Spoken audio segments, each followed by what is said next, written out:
So yo, what's up mga kamaster, mga ate, kuya at bunso, welcome back muli dito sa ating channel. Ito na naman si Master P, muli nagbabalik para sa isang panibagong tutorial.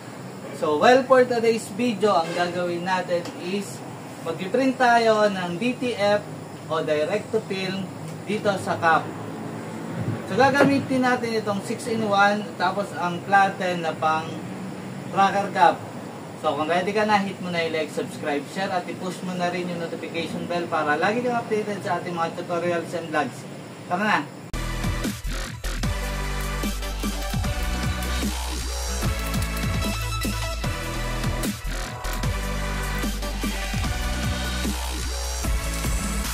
Hi mga kamaster, ako si Master PTB at gumagawa ako ng tutorials, tips, tricks, techniques at reviews about digital printing. Kasama na ang cutter platters, printers, computers at softwares para sa mga aspirant at gustong magsimula sa business na katulad nito.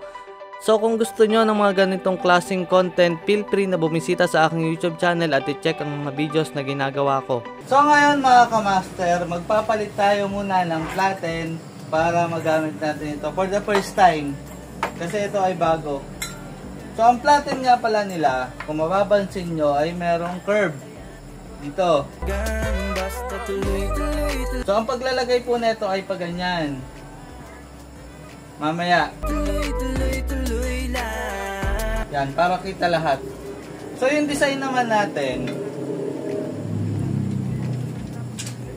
isakto lang. Kapag merong pangarap, tara, palitan na natin. So tatanggalin lang natin itong flatten dito. Pag magtatanggal kayo sa ganito, luwagan nyo muna dahil mahigpit kasi ito. Saka nyo luwagan din eh. Pinipihit dito. Medyo matigas pa nga. Kasi bagong-bago. Ngayon pa lang natin ito mapapalitan ng flatten na iba. Tapos meron pala dito sa ilalim na dalawa din tornilyo. So ito ang tatanggalin nyo yung nasa ilalim.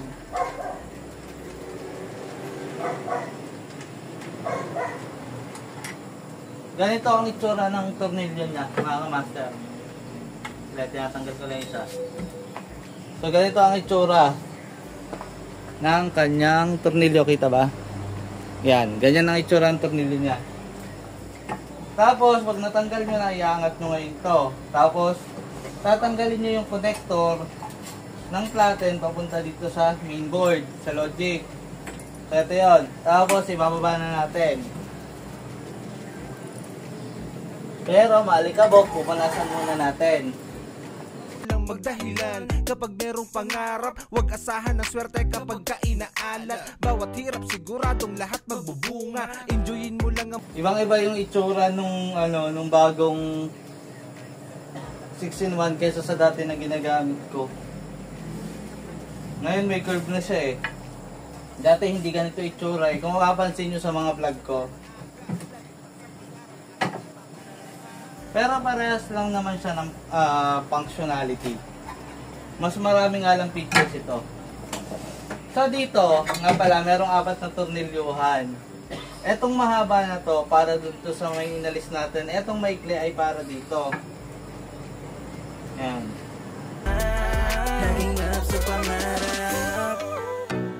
So, higpitan lang natin.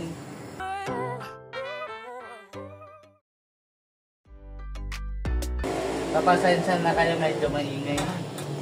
Malapit lang tayo sa kalsada. Wala sa iyong sarili na kayang gaya na kahit na anong pagsubok pa yan.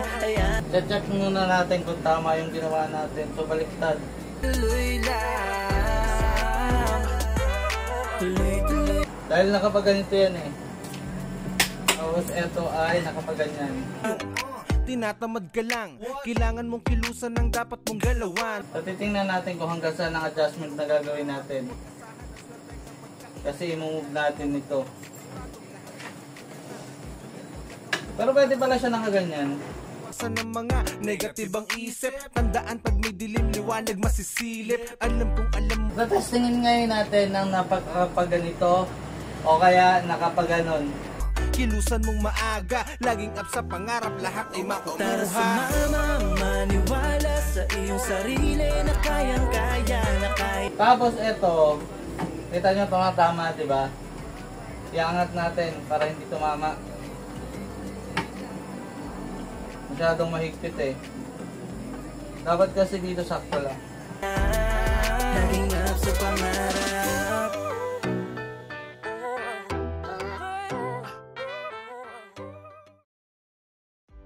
Kapag ganito, maluwag. Saktuhin lang natin kasi DTF naman gamit natin, hindi pwede masyado mahigpit. Yung saktuhan lang. Kapag kayo naggagamit ng ganito, pagka malamig, sukatin nyo muna yung sukatin nyo muna yung ilalagay nyo. Kung mayuyupi ng husto, para hindi bumakat.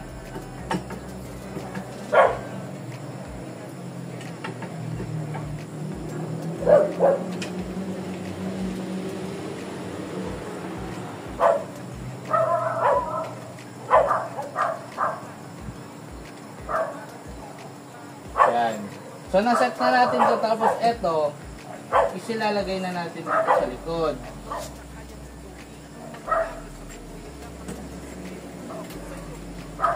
Meron kasi talagang pang heat press ang cup.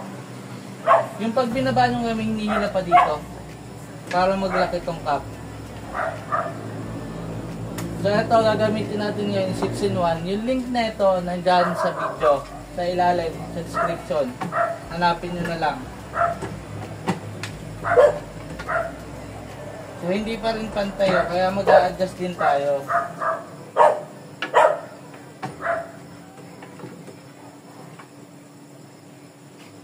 Okay na pala. Tapos sasaksak na natin. Ang temperature ulit nito ay 160, tapos 15 seconds. Tapos pag natanggal na itong film mismo at may iwan na lang yung design, is another 8 seconds na lang.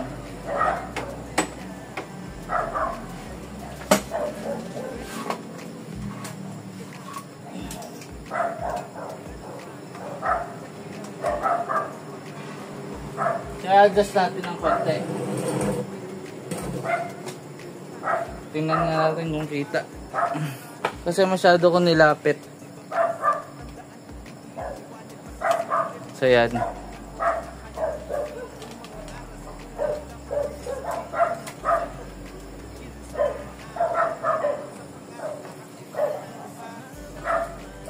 So set muna natin.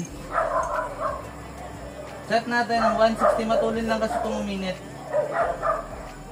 Baka mas mauna pang uminit ulo nyo kasi ito.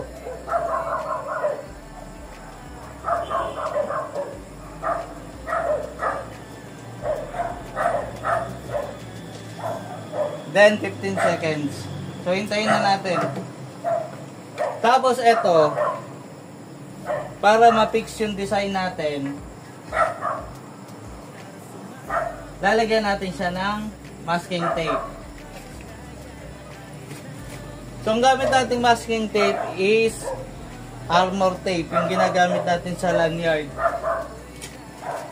Nung nakaraan dapat magbablog ako ng ID lace. So kinapos lang ako sa oras. Sa bagay, sa susunod, kung meron man, i-vlog na natin kung paano ko pinrest dito sa 6-in-1 yung lanyard. Kung anong diskarte. Wala ako naiwan na sample naipakita ko sana sa inyo.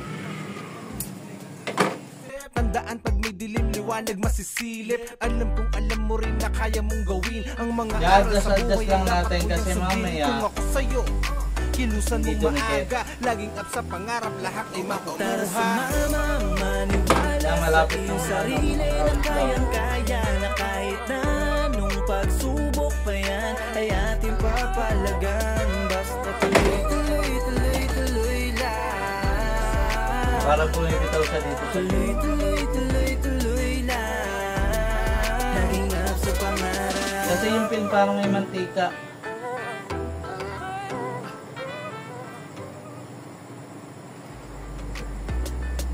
Pangalalay lang kasi to. Tara sumama, maniwala sa iyong sarili na kayang-kaya na kahit So ngayon, 159 seconds na. payan ay ating papalagan. Ayan, titesting natin. May effective ba? Tuloy-tuloy lang. Pero kakailanganin nyo pa rin dito ng tawag dito na Teflon sheet. Pag natanggal to, Kailangan mo kilusan ng dapat mong kukunin ko yung Teflon sheet para ready na tayo. Kapag merong pangarap, huwag asahan ng swerte kapag inaalat. Bawat hirap siguradong lahat magbubunga. Enjoyin mo So ito nga pala yung kinat kong Teflon sheet na mahaba pa. Negative ang isip. Kasi meron pa ako isang bago. So ito, ikakatin na lang natin yan para dito. Kaya mo gawin ang mga aral sa buhay ay dapat mo yung sundin. Kung ako sa'yo, kilusan mong maaga. Laging up sa pangarap, lahat ay makukuha. Para hindi lang dumikit sa plates at hindi masayang yung effort na ginagawa natin. Nung pagsubok pa yan ay ating papalagan. Saka natin siya i-press. Tuloy lang. Laging up sa pangarap. So yung ibabaw, dumikit na. Pwede na natin tanggalin itong tape. Tapos i-align natin ngayon yung medyo Sumama, maniwala sa iyong sarili na kayang-kaya na kahit na nung pagsubok pa yan ay ating papalagan. Basta tuloy lang. I-align natin ngayon yung hindi na press. Laging up sa pangarap. Hindi pwede yun. Kasi meron pa dito hindi mga napipress. So ikot lang natin para ma-press lahat. Kapag merong pangarap, huwag asahan ng swerte kapag inaalat. Bawat hirap siguradong lahat magbubunga. Enjoyin mo lang ang Tapos silahin nyo ng konti para sumagad. Malaki kasi yung ating design compare dun sa ano, sa kaya lang ng cup press. tayo. Kilusan mong maaga, laging up sa pangarap, lahat ay Tara makukuha. sumama, maniwala sa iyong sarili na kayang-kaya na kahit Pero kung medyo malapad itong ano, platen, goods na goods eh. basta tuloy Tapos ito naman. Tuloy lang. Laging up sa pangarap. So ngayon check natin kung meron pang hindi na piprint na side. Hindi lumapat.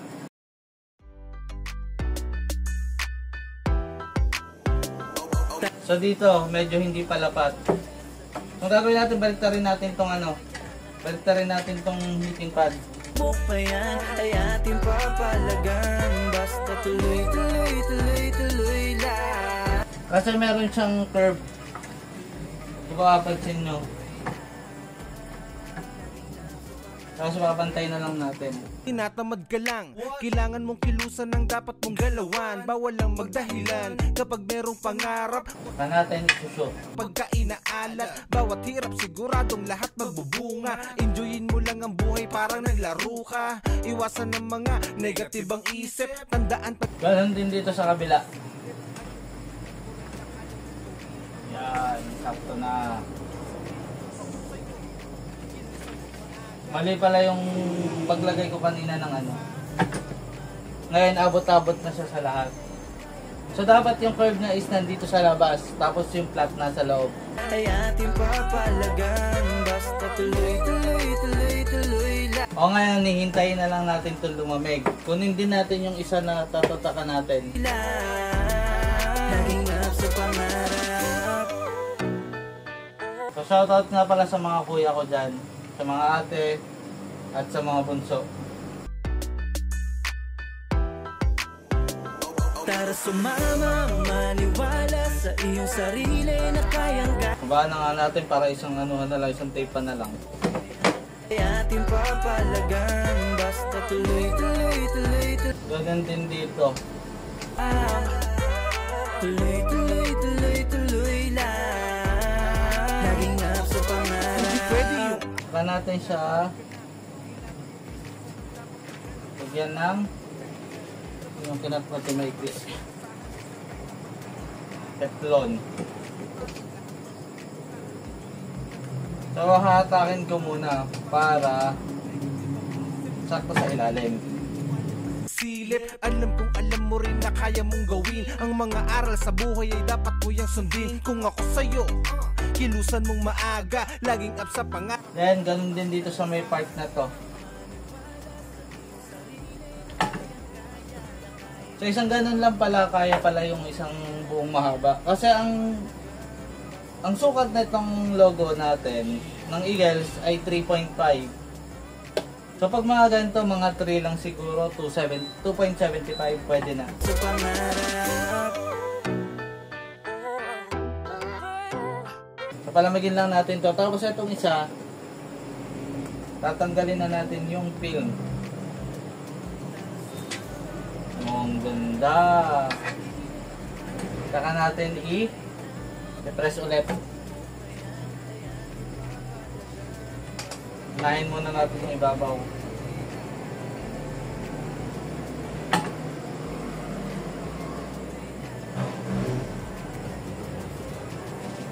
So ganun pala talaga kailangan nasa labas yung parang dila niya netong heating pad.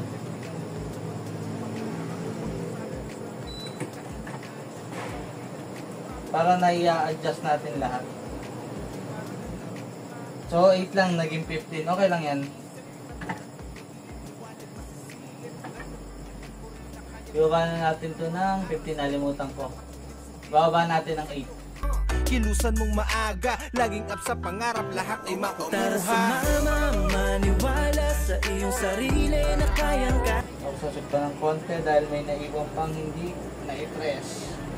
Palagan, basta tuloy, tuloy, tuloy, tuloy lang. Diba? Goods. Sukatin natin ngayon kahit medyo mainit. Palamigin natin. Baka mapasok ang ating bunbunan, di na tayo makapag-vlog sa susunod.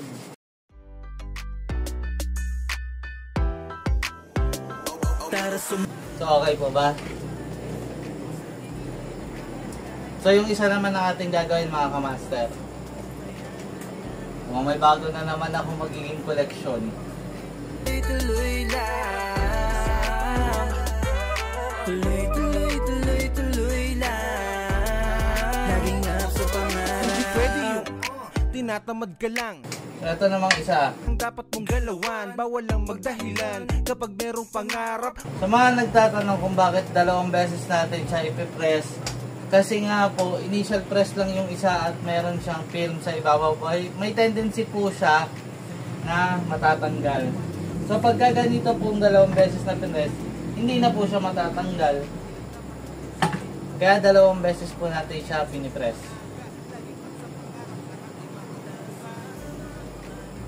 So bagay ba mga kamaster? Kayang-kaya na kahit na nung pagsubok pa yan ay ating papalagan. Basta tuloy, tuloy, tuloy, tuloy lang. Tapos papatayin na natin siya. Yung heat press po ha. So yan, natapos na yung isa pa. So kung nagustuhan nyo yung vlog natin sa gabing ito, like, comment, share, and subscribe na po sa ating channel na Master PTV, mga kamaster, mga ate, kuya at bunso. So kita-kits tayo sa susunod nating mga vlog. Keep safe at hashtag up sa pangarap.